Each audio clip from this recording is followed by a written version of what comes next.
Hoffman coming to you again from my kitchen to introduce you to a new chili recipe that I'm pretty excited about, okay? What we have to start off with is an onion, okay?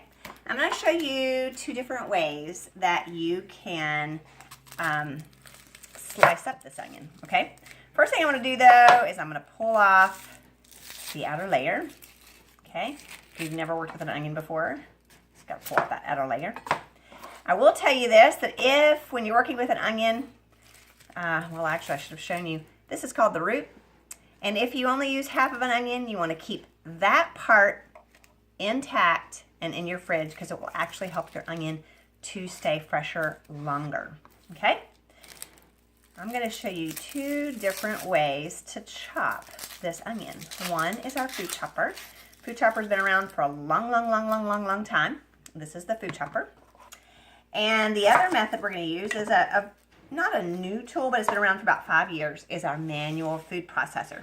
This manual food processor comes with a lid, so if you make homemade salsa or something like that, you can put a lid on it and store it in the refrigerator. Isn't that nice? All right, let me show you real quick how they both work. All right, food chopper.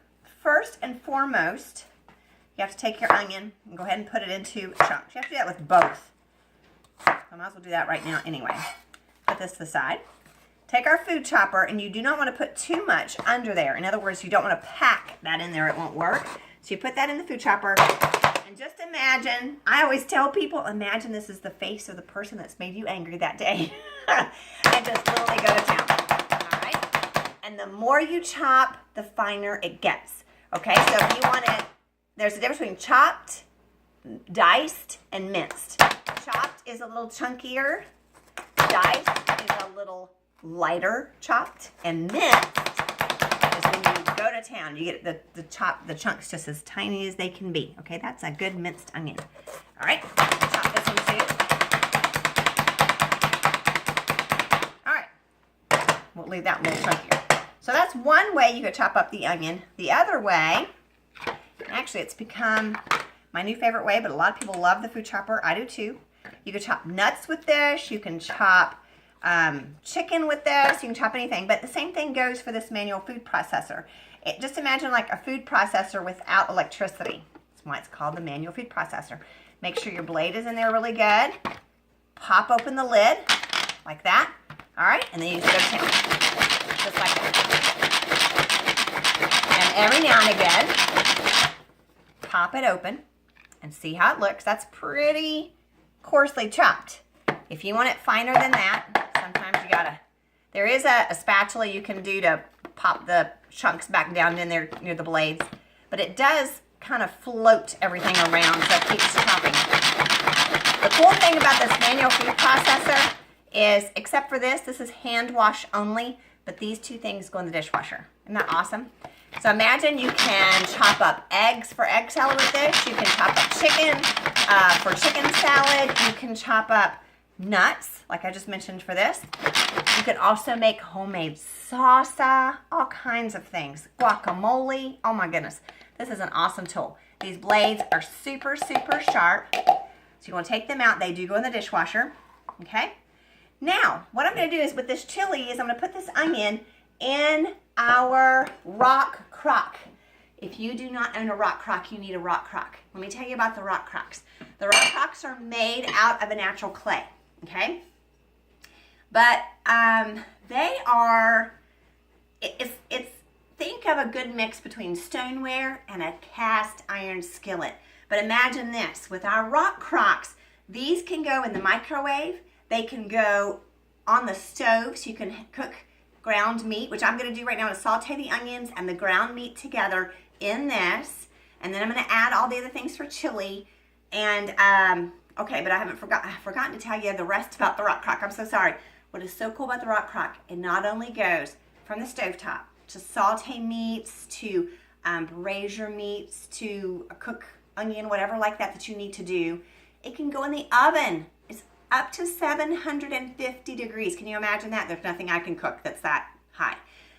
It can also go under the broiler. It can go on the grill.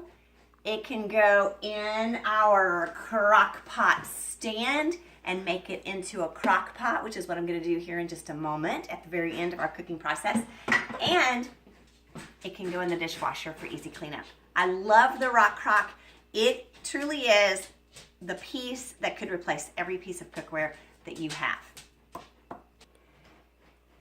Okay, we're back. I took the time to brown the hamburger over there on the stove. I just figured you guys didn't need to see all of that. But basically, I just took it to the stove and browned it, okay, till it was good and browned. I want to show you this cool tool. This is called the Mix and Chop. This is used to chop up the meat until it's really good and fine. Isn't that nice? I use it all the time, cooking up ground hamburger, ground sausage, whatever. This happened to be ground turkey, by the way, in case you're wondering. I prefer ground turkey over ground beef. All right, so to this, we are going to add a can of black beans, and all of this stuff you do not drain, okay? You notice I've already got this in my RockCrok stand. You could cook it over there on the stove and then transfer it to the stand. A can of tomato sauce and another can of Rotel, okay? This is just Rotel.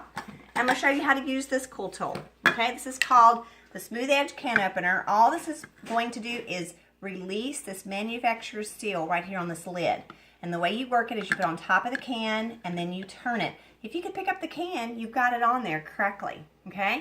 You just keep turning until you feel it give way. You won't really hear it. You can't really see by looking at it. Did it cut it? No. Or did it release the seal? Oh, I just felt it. And actually did hear something then. I usually don't. Now this little area right here, like a bird's beak, that's what I call it. This is what we're going to use to grab the lid of the can, pull up. Isn't that cool?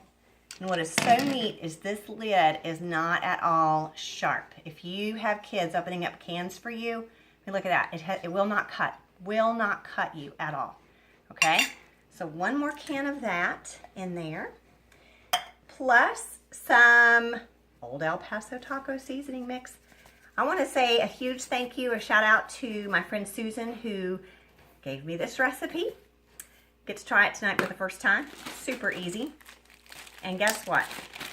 A bag of frozen corn. All right, that's it. Mix this together. Turn on the crock pot stand. We'll put it on high. Yep, that's high. And let it cook. And guess what? Dinner will be done tonight for my family. Easy peasy. Love it. I hope you enjoy this recipe. I hope it becomes something that's a staple at your house. Again, the RockCrok, I am going to stir this up by the way, but I'll put the lid on. The RockCrok is an amazing investment for your home. You will love it. It's incredibly versatile. I mean, can you believe that? I browned meat on the stove, put it in the stand, and now it's a crock pot. It's just an awesome tool. And when it's done, take this out, put it in the dishwasher, and it's clean. Love it. So I've only dirtied one dish today. One. Have a great day, and I hope this recipe helps you to get dinner to the table fast and easy. God bless. Bye-bye.